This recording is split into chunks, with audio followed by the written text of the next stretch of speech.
go big, big, big. Welcome to 3 Big Questions with AWS.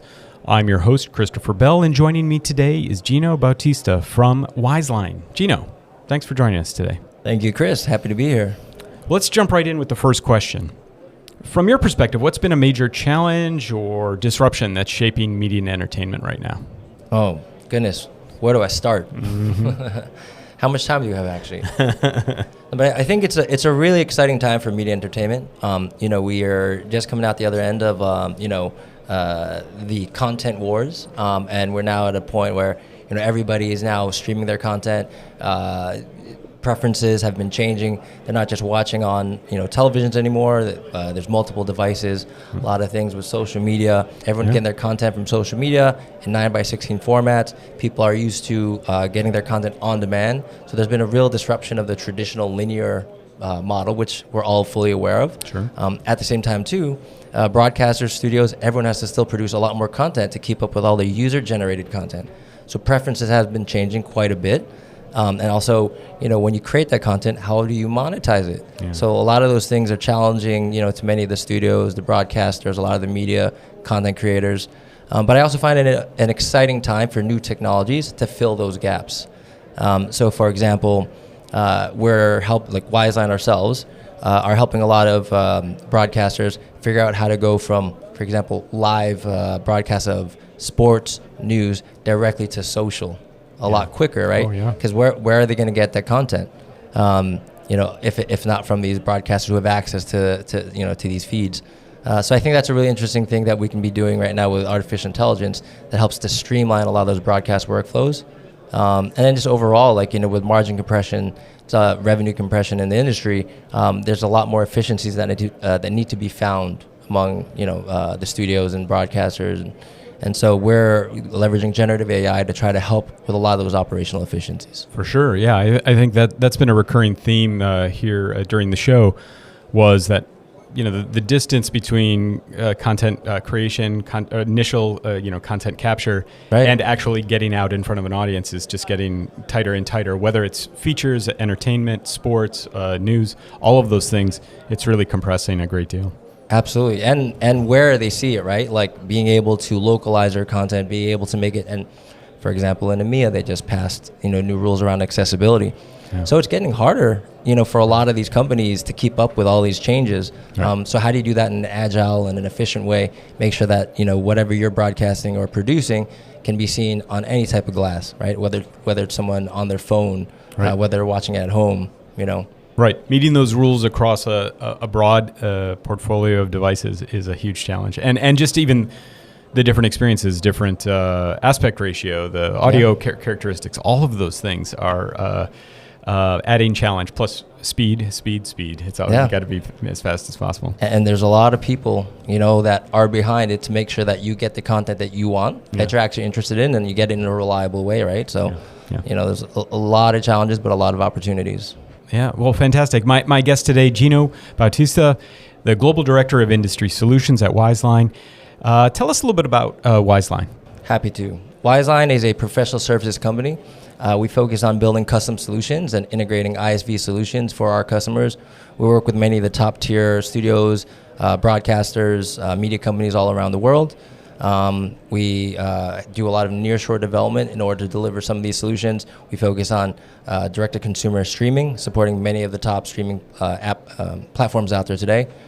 We also focus on monetization as well as media supply chain. That's great. And how did you come to be at Wizeline?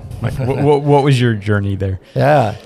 So I've been at Wizeline for about 2 years. Mm-hmm. Prior to joining Wizeline, I was at AWS, working in TMEGs, covering many of the top accounts, Disney, NBCU, Fox, Sony, and found an opportunity here at Wizeline to take what I learned here at from many of my fellow Amazonians, yes, and then to start develop my own strategies and solutions with a partner that actually implements them, like Wizeline. That's great. Yeah, it's exciting to see the profile across different customers, their journeys, and how you can contribute and help. Absolutely, yeah. It's exciting, right? Like, we're all in this industry because we love media, we love storytelling. Sure. And it's great, to be able to be a part of that and help bring those stories to life. Yeah, that's exciting. Bring that type of engagement and, hopefully joy or happiness or emotions to people. Yeah, in my years working with many engineers in different industries, one of the things that everybody loves to see is you love to see your work in front of lots of customers, and you see it having an impact on a big audience. So that's exciting. Excellent. Well, hey, this is 3 big questions, so let's dive in with our next question. What do you see as an emerging opportunity, trend, or maybe creative breakthrough that's in the industry and that actually excites you the most? I'm definitely excited about a lot of stuff. Yeah.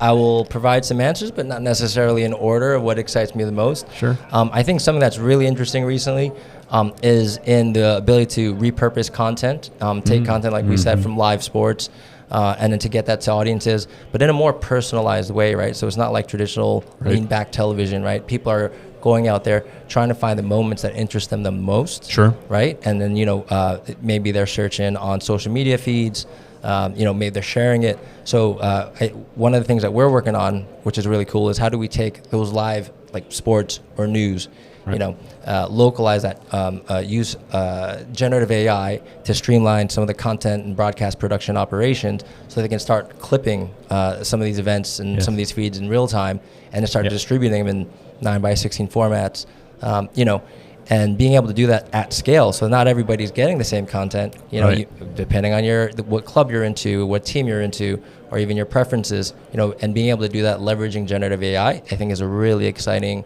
opportunity and challenge that we're working on. For sure. We're also doing some really cool stuff around, when I talk about repurposing content, taking articles, for example, right? And converting those into videos. Yes. Right? So everybody likes their short form, snappy videos. So what we've done is we're using Amazon Bedrock, Bedrock Agents, and Agentic AI. Everyone's talking about Agentic AI. Yeah, it's come up a few times. Yeah. Well, so we've implemented it, and it actually we can take an article, you just drop in the URL, it'll grab all of the content, all of the footage, and we actually even integrate with third-party media solutions like AP Media or their Media API, and we can actually turn that article into a dynamic video, short-form video with AI voiceover. That could be distributed all over, whether it's TikTok or Instagram or YouTube Shorts or something. So that is also something that I think is really exciting for a lot of the publishers. One of the common themes is meeting audiences where they are, right? That's right. And so people are interested in the topic, but they want to consume it in the way that they prefer. So finding new ways to distribute it and make that, take the same content and create new formats out of that is pretty powerful. Yeah, create new formats and make it more personal. Right, make it more engaging. Right, fan engagement is a big topic, I think, especially when it comes to sports. For sure. So I think that's super exciting as well. And I think we've seen that. Obviously, we talk a lot about Formula One and some of the impact it's had.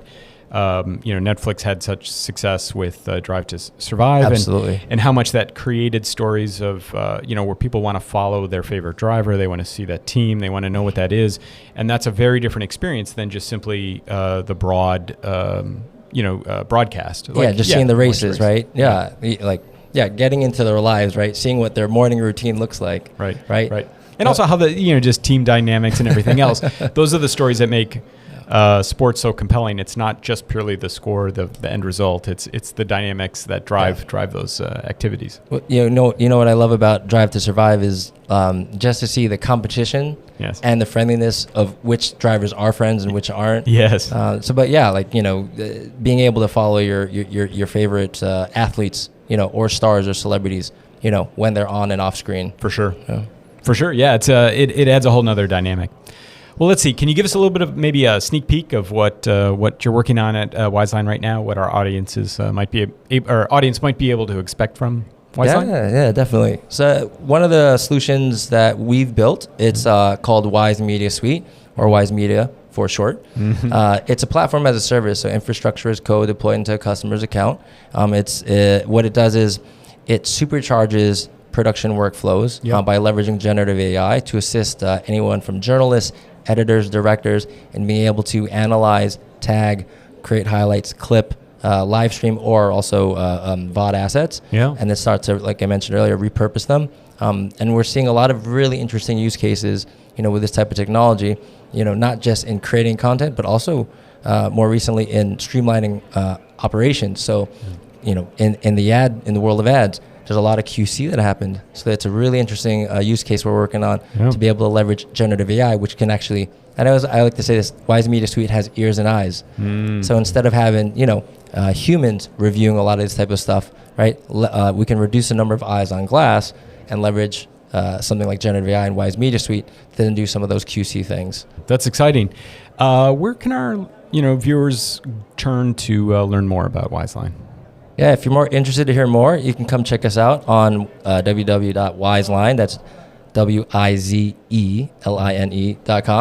Don't forget it's a Z. Yeah. And then we also have our offerings also on AWS Marketplace, so definitely go check them out there, and you can learn a lot more about what we've been building and bringing to market. That's great. Gino, I really appreciate you joining us today. It's been a pleasure. That's great. Well, please be sure to like this episode and subscribe. And for our technical directors, Brandon Lindauer and Zach Wilner, I am Christopher Bell. Thank you, and join us again for the next 3 Big Questions with AWS.